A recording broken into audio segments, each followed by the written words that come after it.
Welcome to Box on the Box, Rock and Celluloid. So it's time to get the James Bond machine going again, and this is what started all my videos. I'm going to talk top 25 Bond songs. Obviously, No Time to Die is coming out soon, so it seems a good time to do this. Just get a couple of things out of the way. I'm picking Bond songs. These are songs that are associated, featured in the films, principally in the credit sequences, although some of them aren't. So I've excluded the James Bond theme, which opens Dr. No, and On Her Majesty's Secret Service, because these are instrumentals. On Majesty's Secret Service, superb song, one of my favourite pieces of music of all time. As a Bond piece of music, it's maybe my favourite piece of music. But I'm just picking songs. The James Bond theme itself is one of the most iconic pieces of music in film history. But just a quick thing about that, obviously it's used on Dr. No, and the credits on that up till about 1 minute 35.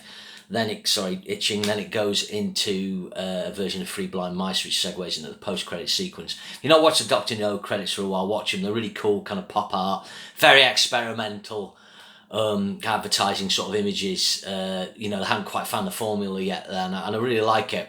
But what's interesting about the James Bond theme itself, it has a harmonic sophistication that has its roots more in jazz music than typical kind of classical orchestral music. And its use of notes, outside notes and chromaticism and things like that, modal modes, gives it a sound that's different, and this you'll find this throughout the Bond songs and themes, that this harmonic sophistication with chords and melodies is what makes them stand out. So in a nutshell, the James Bond theme is in E minor, E, F sharp, G, A, B, C, D, back to E minor scale, but within it uses F, the F note there, that's D sharp, and on the main theme, it uses the flat 5 of the blues scale, E blues. Yes, that's 3 extra notes, and the main down. So on that you've got your B to E, to C, which is basically E minor, but then it goes to C sharp, which is bringing the C sharp and the E Dorian mode in. So in actual fact, Barry, obviously Marty Norman composes it. How much Marty Norman did and how much is John Barry's interpretation, I don't know. I do know Marty Norman made 600 grand between 1976 and 1999 from the James Bond theme. Nice work if you get it, it's what it said in Wikipedia. But basically Barry, with his arrangement, has taken 11 notes. There's only 12 notes in music, so he's kind of using virtually every note. He's using 11 of them and there's only 12. So it just shows that, like I said, his sophistication. Okay, let's get through them. Number 25. The film hasn't come out yet. That tells you the story. It's No Time to Die. I'm not dwelling on it. I don't like Billie Eilish. I'm not into her singing style. I think this song doesn't get going. I think the lyrics are poor. We were a pair and I found you there. Something about life not being fair. I just think she's too young. I don't think she's got the experience of life. She's homeschooled. She's just written with her brother. To me, she just lives in this enclosed universe. I just think someone with more, about them and the outside world would do a better Bond theme. Anyway, I'll probably get trolled to death for it, but anyway. Next one, there's a pattern emerging here, Writings on the Wall, number 24, Sam Smith. Again, I can't stand his vocal on this. A completely indulgent vocal performance. Allegedly, he wrote the lyrics in 30 minutes. I felt in the song melody, and you just think you could have more respect for the craft of Bond songs. Interestingly enough, Radiohead were commissioned to do a song for this film. It was submitted, the credit sequence was cut to the Radiohead song, it was all set to go, and somewhere near the 11th hour, the powers that be decided it was too dark. My theory is they decided that Radiohead had a bunch of middle-aged men like myself, and they couldn't have that doing Bond themes. They wanted something hip at the time, so they went for Sam Smith. And so the Writings on the Wall was put over the composed, and then that became the credit sequence. The Radiohead track Spectre is worth checking out. It's very Radiohead. There's a guy does a big analysis of it. It's not typically Bondian at all. It's ethereal, it's dark and menacing, but it kind of goes into the typical Bondian trope at the end. It's pretty clever. Only listened to it a couple of times. It's pretty brave. It kind of stands alongside something like Live and Let Die, where it just, you know, it's kind of Bondian without being Bond cliche.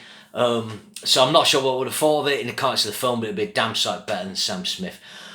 Okay, so number 23, sorry, I'm going for Tomorrow Never Dies. A lot of dies in the title, Sheryl Crow. I like Sheryl Crow, I think she's really good. It's the same case here, basically. Sheryl Crow has been brought in later.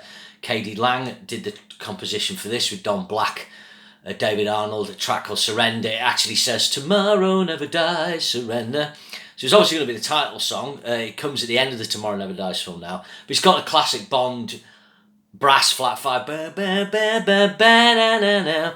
It's got stupid Don Black lyrics. We'll come to Don Black later. But it's got a lot more bombast. It's really cool. But the powers that be obviously decided K.D. Lang wasn't popular enough. Obviously, it wouldn't be as controversial now. At the time, she was openly gay.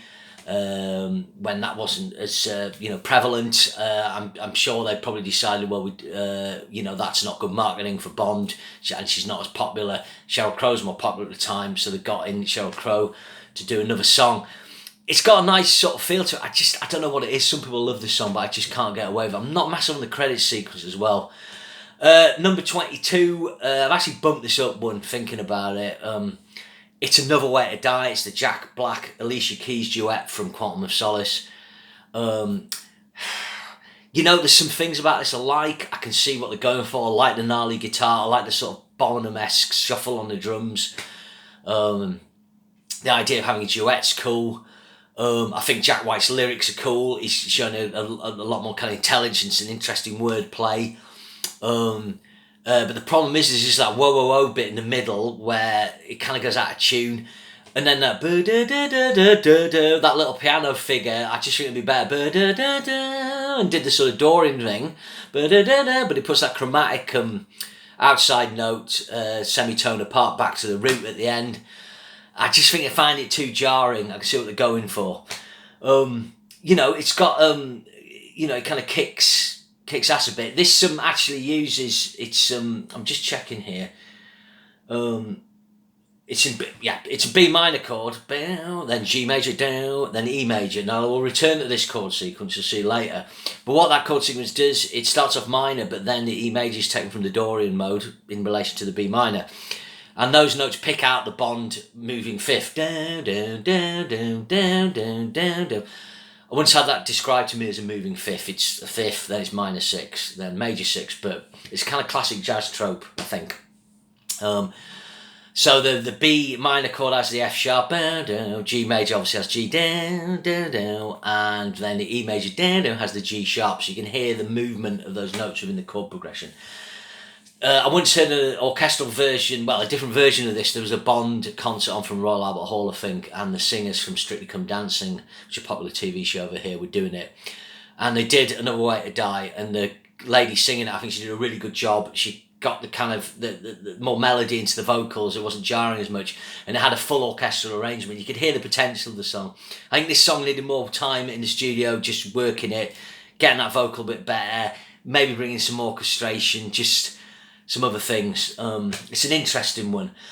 Okay, so at number 21, this is kind of a controversial choice, and maybe it shouldn't be this high, but I looked at some other rankings of these, and I think one of the guys was right. We've got to pick songs that are in the film, and the vocal song that is in Doctor No's Underneath the Mango Tree, there is a version of it, I think, on the soundtrack. It's sung by Honey Child Rider, but I think there's a fuller version. Interestingly enough, she was dubbed the vocals by Dana Copeland. Now, Dana Copeland was the wife of Monty Norman, but we know her more as Sid James's wife in Bless This House. She passed away now about 15 years ago. But yeah, I'm kind of putting Underneath the Mango Tree above those other ones. Maybe it should be lower, but Underneath the Mango Tree, It's a lovely song, but that is the Dr. No song. Obviously, the James Bond theme is the kind of classic piece of music, but the song in the film is Underneath the Mango Tree. Again, the narrative, the stylistic tropes aren't established yet within the Bond universe, so you're getting a song kind of in the film. Okay, number 20, again, quite a controversial one. I remember this came out, I was on holiday in America. I liked it at the time.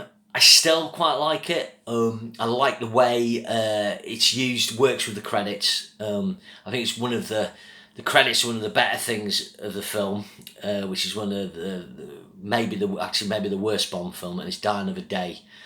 Pierce Brosnan's sad final film, but it's Madonna.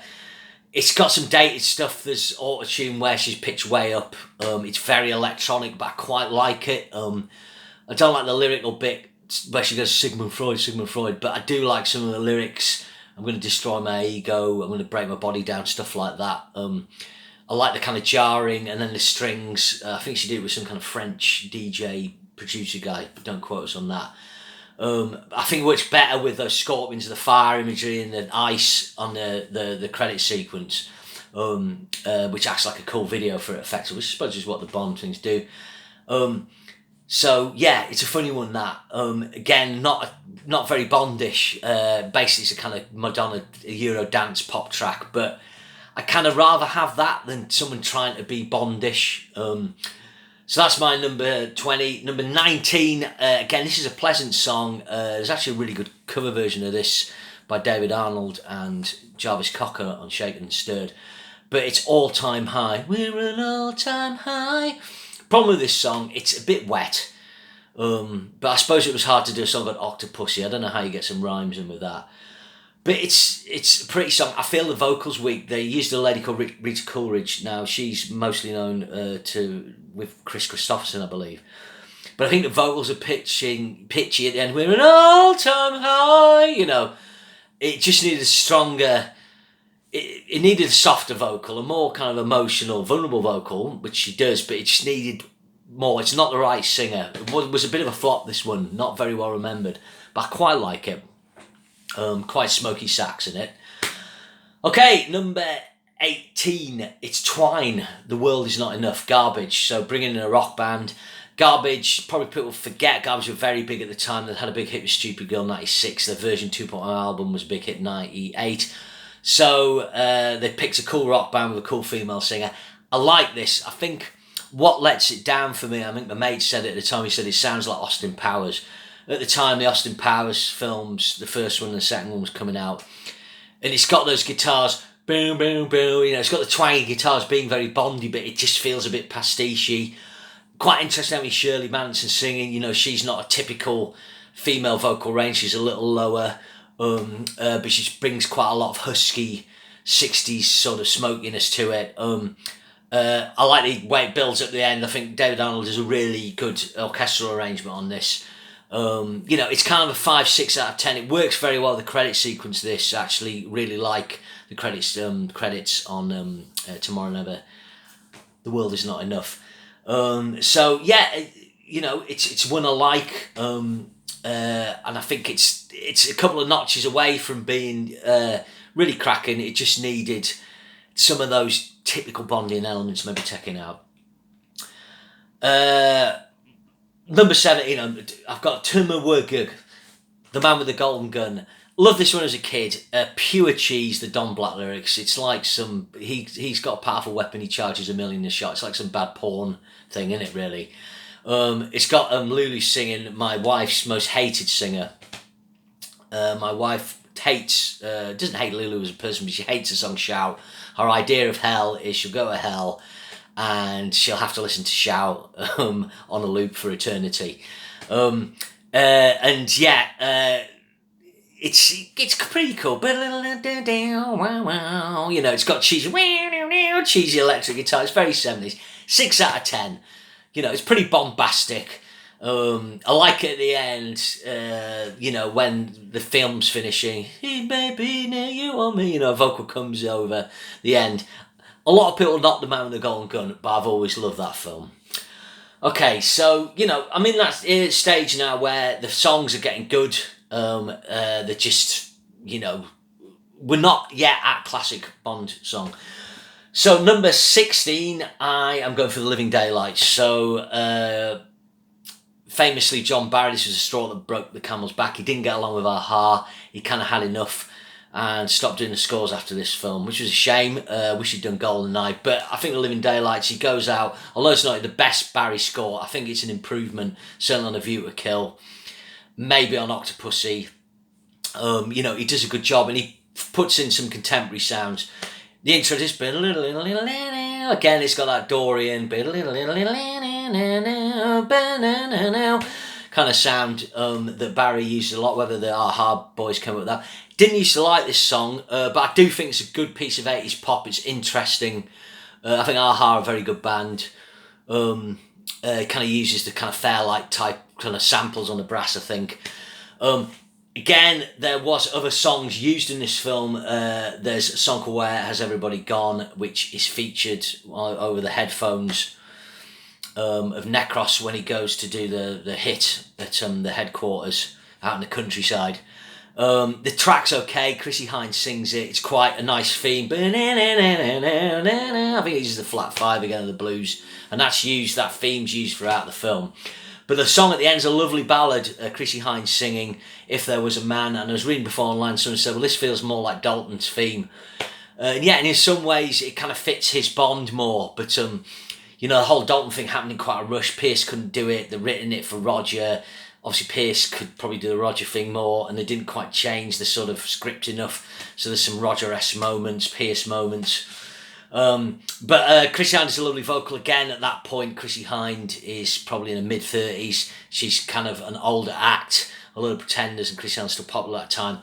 Aha are the big giant pop acts of the time, and the producers, film studio, have gone for that. But I think If There Was a Man's a lovely track. Certainly is good. Would have worked as well as A Living Daylights. Next one's the other big pop act from before, A View to a Kill, Duran Duran. I think this is one of the best things in the View to a Kill film. A lot of people slag Duran. I do think this is a good song. I think they got on like a house on fire with John Barry, and I respect them for making a song that's kind of Bondish, but they've put their own spin on it. It feels that they're not falling into the traps that people have fallen into more recently. I think Le Bon's vocal works alright. He's still got that pitchiness. Again, you've sort of got this brass, and it feels like there's maybe some Fairlight type samples. Could be wrong. I've got Avtak, View to a Kill. Yeah, View to a Kill's become sort of like a weird guilty pleasure. It's a really rubbish film, but at times it's so rubbish it's brilliant. But yeah, not as good credit sequences for Living Daylights, View to a Kill. By that point, Maurice Binder had run out of ideas, and he was using more real sort of photography rather than the love projections.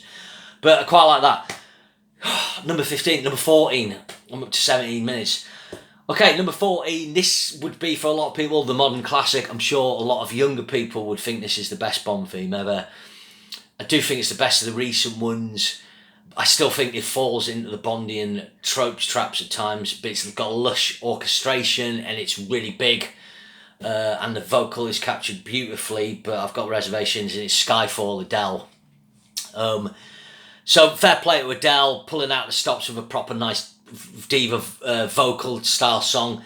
Again, it uses the Jack White one and one we're coming to later are in B minor, G, E major chord sequence. This one, just looking here, it's actually C minor, so it's a semitone up. It's the same thing, so they use, I forget what the producer's called, Paul something or other. C minor to A flat major is the basic outline of the chords. Then it plays F in its first inversion, so that gives you A in the bass. So you've got bow, bow, bow, and again it gives you that Dorian note. And then it's got a couple of chord changes. It plays the C minor over G, and then it plays G sus4 to G major, bringing out the classic sort of chord 5 change in a minor key, which where the harmonic minor scale might be played. Yeah, I like this one. I don't like a lot of Adele's pronunciation. You know, Skyfall is where we start. Overdue. I found out more about this recently. Obviously, singers now are trained to do the same sort of open and closed vowel sounds. So they mispronounce words because it's easier to sing. Why don't you just pronounce the word properly and then sing it mispronounced live to save your voice? Anyway, I don't like Adele's pronunciation. It's even worse. So that's why I hated the Billie Eilish thing and the Smith. We'll let Adele off, because I do think she's got a lush, kind of chocolatey, beautiful voice. Although she uses a lot of falsetto, mixed voice, she doesn't have the big chest voice of Shirley Bassey. or those, you know, Tina Turner and those type of singers. I don't think there's anything else I was going to say about that. Again, it's using this classic Bond minor then Dorian tonality. So number 13 is You Know My Name, Chris Cornell. So this is the one where they basically, the chord progression I've talked about on Skyfall, on Another Way to Die. This is where this starts. I think this is a really cool take on the James Bond thing. It's the most rocky one, along with Live and Let Die. I think there's 3 mixes of this. I think when you watch the film you get the orchestral one, there's a pop mix, but the best one is the rock one, which has got the right blend of guitar and orchestration. I think Cornell's worked really well with David Arnold. David Arnold's theme that he creates, which is used throughout the film, is really good. It's a shame they just got away. They kind of turned Daniel Craig into this drippy ballad guy. You know, 3 ballads on the trot now. And when he started off, he was this blunt instrument, and this song captured it. You Know My Name. It's got really good lyrics. Obviously, Cornell's no slouch in the lyric department. Great vocal. I think my only criticism of it is the chorusy. The You Know My Name, it's subdued on the first couple of choruses, only at the end it is, You Know My Name. It is the full rock thing that, although that builds really well, it might have been nice if it could have had a bit more beans. I also feel like the verses are good, but they're not very memorable. I think what people know about this song is I'm yourself because no one else here will save you, which is a great melody. Great work from those guys. So it's, you know, it's one part like a brilliant Bond song, this. Again, it's a B minor GE. It's the kind of main shape of the progression. So yeah, Chris Cornell, RIP. Great. I think, you know, it was a real bold move by the Bond producers, and this is what they need to do more. Okay, so the next one uses a cliched Bond trope. He uses one of the most famous changes in Bond history, perhaps the most famous. But I really like it. I like its slick 80s-ness, and I think it's got a really good vocal. And it's License to Kill, or License to Kill. It's got a license to kill. Never understood how that T comes in. But I love Gladys Knight's performance of this. They've picked an older singer. I'm not sure how old she is now, but she's probably in her 40s then. She's got a really smooth soul voice. Really good, really classy vocal, this. Narada Michael Walden does a kind of 80s production, but it works. They're kind of bringing back to Bond tradition here. Yes, he uses the Goldfinger trope. Bow, bow.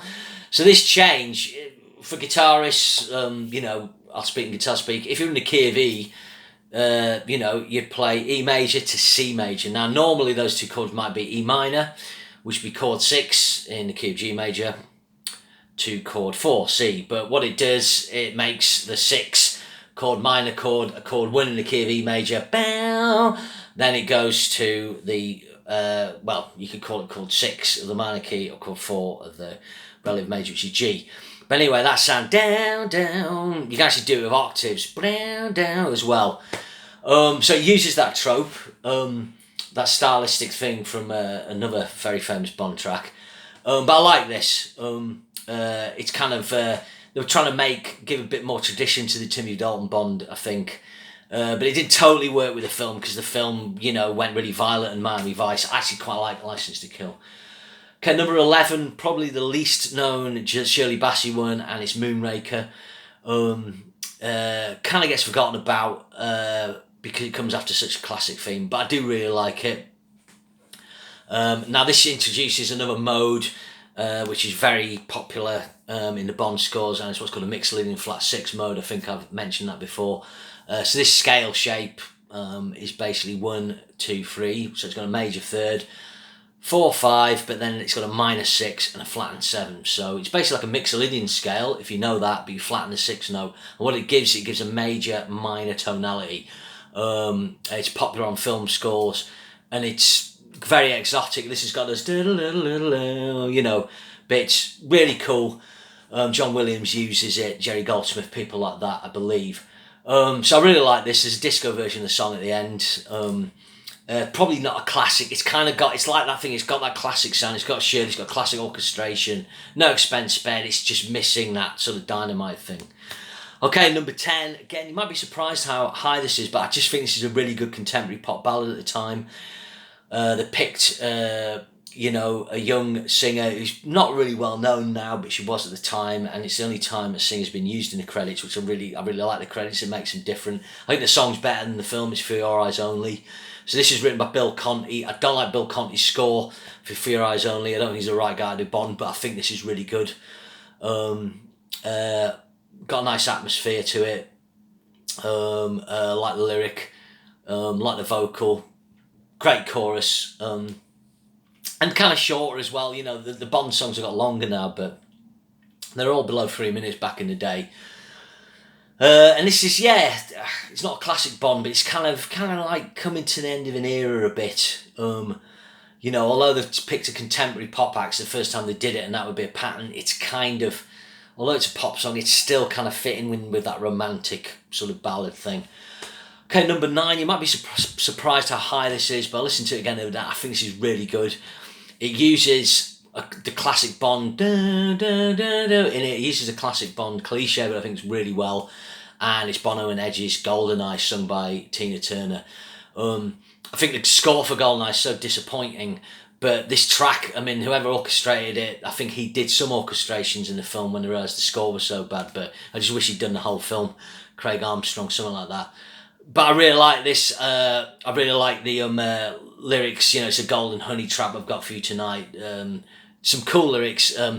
Quite like sort of Tina's strain at the end, which is almost kind of falsetto, but it's kind of a bit rock. The You Never Know bit with a really cool piano bit.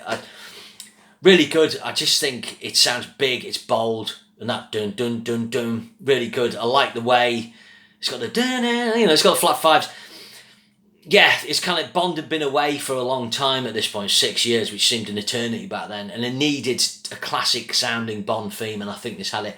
It was quite a popular hit, but I think it's kind of been forgotten about, but I think it's up there. It's not a classic, but the credit sequence for this film was brilliant, with all, you know, done by Daniel Kleinman, and this track, the combination of that was something pretty special. Combined with a great pre-credit sequence, you know, you're on track, the Bond was back. Okay. We're nearly getting into classic territory. This next one at number 8, I think it's the first almost parody of Bond. I love it, but they're almost trying to out-Bond themselves on this. This Tom Jones, Thunderball, ridiculous lyrics by Don Black. He knows the meaning of success. His needs are more, so he gives less. They call him the winner who takes all, so he strikes da-da-da-da-da, like Thunderball. Great credits on this. Great orchestration by Barry. Yeah, this is just Bond on 11. And then Tom Jones allegedly passed out when he did the final note. It's actually, you can sing along with this if your registers. You know, Tom Jones doesn't sing in a massively high male register, but that last note, you need to take a big breath for it. But interestingly enough, there was another song done for this, Mr. Kiss Kiss Bang Bang. Now, whether this went out in Japan, I'm not sure, because that's the nickname for James Bond in Japan. But there's 2 versions of that. I only realised this recently. So I used to have a Best of James Bond from 1992, which you may remember, when the 30th anniversary, and that had Dionne Warwick's version. That's in a slightly lower key. Then Shirley Bassey, I've got a version by her, which is in a upper tone, I think. Thereabouts, don't quote me on that. She kind of full Shirley's it. The Dionne Warwick version's a little mellower, a little more. I'd describe the Dionne Warwick one as a little mellower, more sort of nightclubby, sort of more relaxed. The Shirley's kind of a bit more full on, trying to be more Bondish.